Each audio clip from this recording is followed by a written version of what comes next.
il a été clair, sa démission est en lien avec le désaccord avec le premier ministre Carney, et surtout sur la façon d'aborder la lutte au changement climatique, là.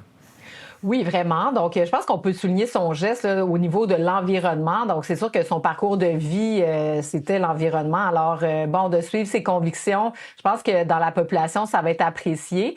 Maintenant, moi, j'ai quand même un certain, comment dire, bon, on marche sur la ligne parce que M. Guilbeault dit, bon, je peux plus être au cabinet, je peux plus soutenir les décisions du gouvernement sur ces enjeux-là, mais je peux tout de même être un député libéral et suivre la ligne de parti et soutenir mon gouvernement sur les politiques générales qui inclut nécessairement les politiques environnementales. Donc, bon, combien de temps ça pourra durer? Puis aussi, j'ai compris que, bon, M. Guilbeault avait une certaine latitude là, pour critiquer le gouvernement et expliquer pourquoi il quitte.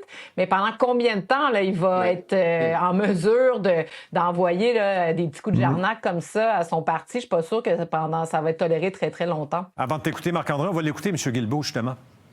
Je pense que nous allons payer un prix politique très élevé pour essayer de s'entendre avec quelqu'un à qui on ne peut pas faire confiance. C'était trop pour moi. Puis quand on est au cabinet, il faut être solidaire des décisions du gouvernement. Si on ne l'est plus, ben, la seule option, c'est de quitter notre poste de ministre, puis c'est ce que j'ai fait.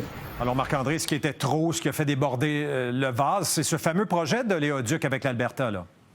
Oui, et M. Guilbeault le critique et dans sa lettre de départ, dans les entrevues qu'il a fait au cours des dernières heures. Et je suis d'accord, Yves, avec Elsie. Là, combien de temps M. Guilbeault va pouvoir continuer à siéger au sein du caucus libéral? Là? Bon, il dit toujours que M. Carney est mieux que Pierre Poilievre, soit pour lui, mais comment il va pouvoir, quand on lit sa lettre de départ, à un moment donné, il va être obligé de voter contre le Parti libéral, contre des projets de loi du gouvernement, et ça va être dur à soutenir. Même s'il dit maintenant, je suis plus ministre, je peux critiquer, oui, tu peux, mais à un moment donné, après combien de fois, après combien de votes, là, tu vas pouvoir rester au sein du caucus où tu n'auras pas le whip ou dans l'entourage du premier ministre qui va dire écoutez, M. Guilbeault, là, c'est bien beau, là, vous avez parti, mais là, on a un gouvernement minoritaire, on a besoin de vous pour passer telle ou telle pièce législative. Pour un certain temps, ça va fonctionner, mais je vois mal dans les circonstances comment M. Guilbeault va pouvoir rester comme député libéral à moyen terme. Est-ce qu'il peut devenir justement, Antoine, un boulet là, pour les libéraux à Ottawa? Ça, où il va se cacher tout le temps dans un rideau à chaque fois qu'il va avoir un vote. Là. Ici, à Québec, là, Lionel Carman, quand il a quitté le gouvernement, là, il n'a pas juste quitté le gouvernement, il a quitté la CAQ aussi. Là.